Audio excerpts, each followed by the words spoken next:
Greetings, everybody. I am Syed Musab Rahim Hashmi, advocate, and this is a casual discussion about the advocates team with the interns and colleagues and people who work with us.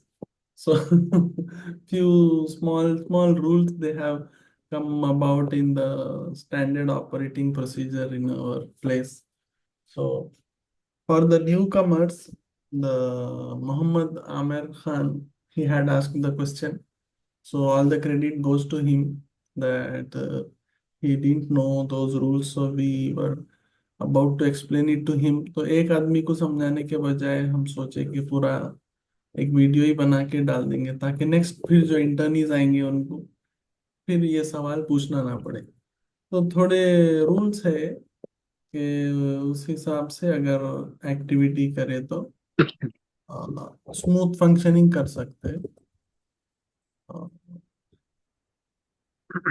ये पहला वाला था कि जो सोच रही वो चीज को तोल के बोलना और जो बोली वो चीज को इम्प्लीमेंट करना as it is without any modifications.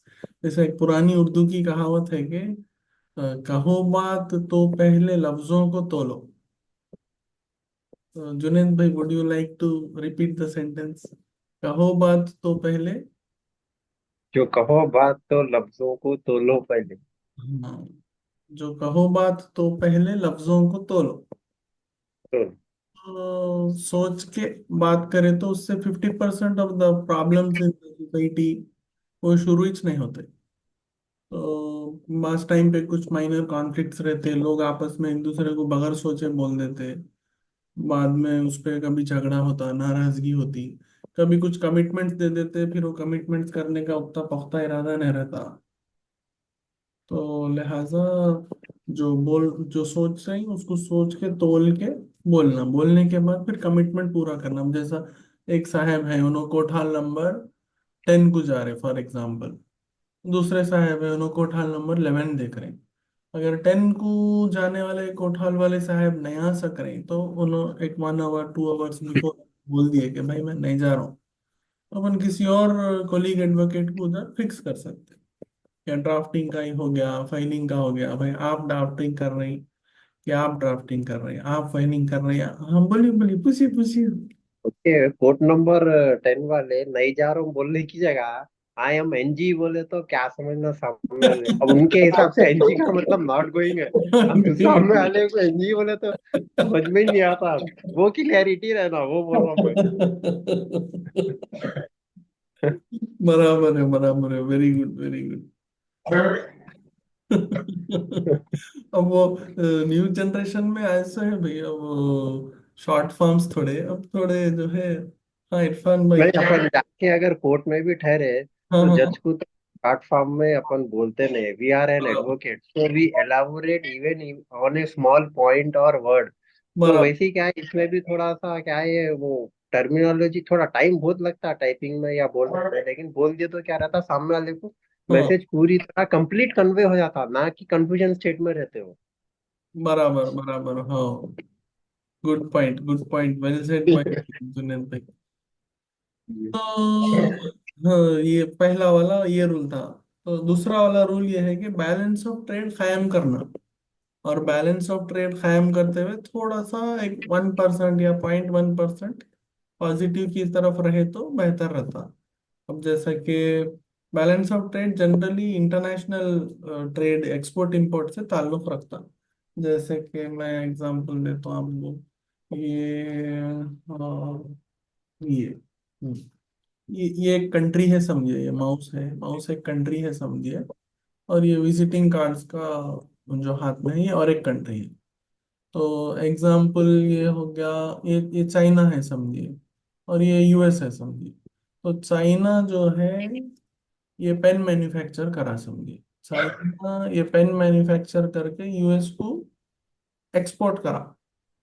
Export करने के बाद यूएस बोला कि मैं ये इसके 10 रुपए जो है आपको 45 डेज के बाद देता हूँ।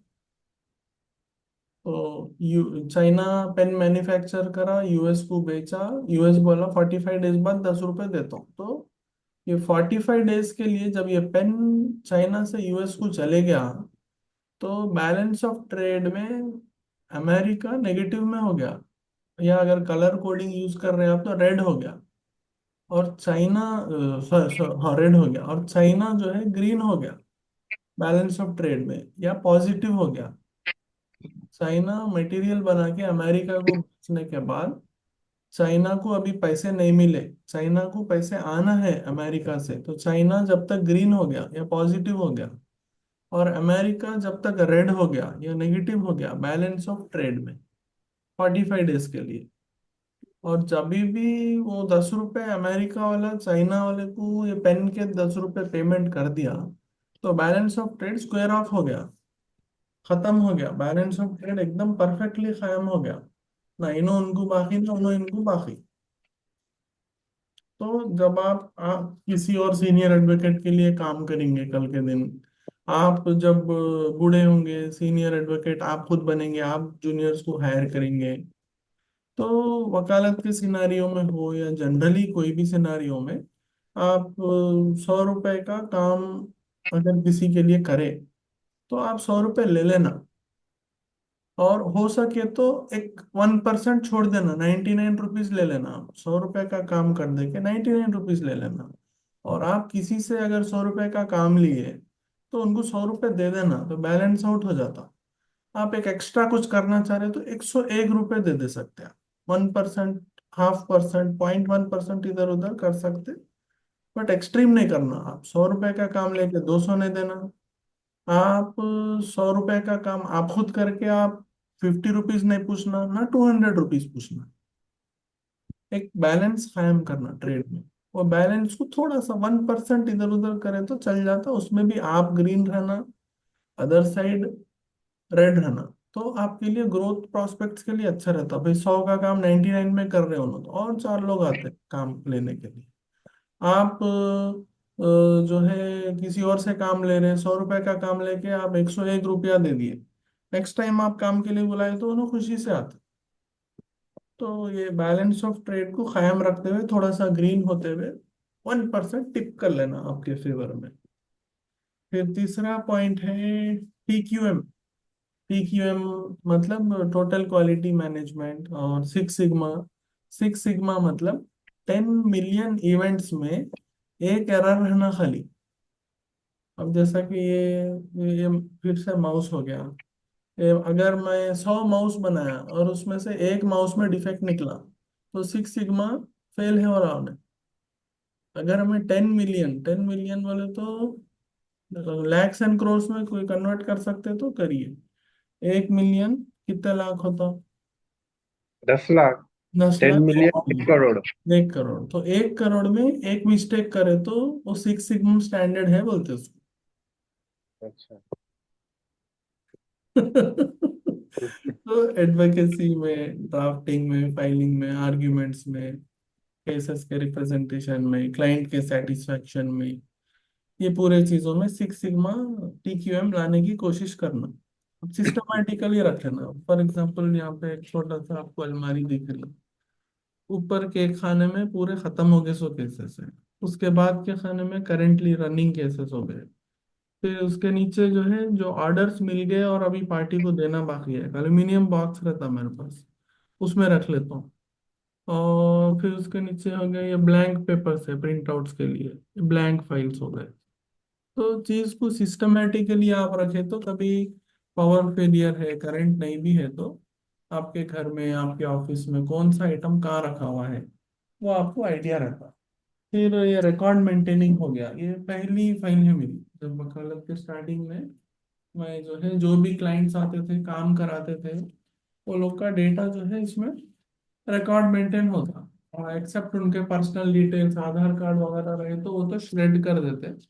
पहले पीरियड में फाड़ के फेंकते थे, अभी श्रेडर एक साहब जो है वो करे।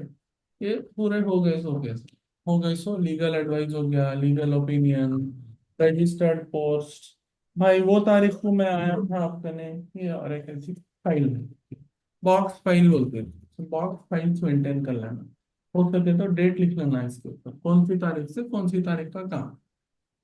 तो पार्टी का जो है, कोई पार्टी आई भाई, वो ऑर्डर हमारे पास हुआ था, कहाँ है वो?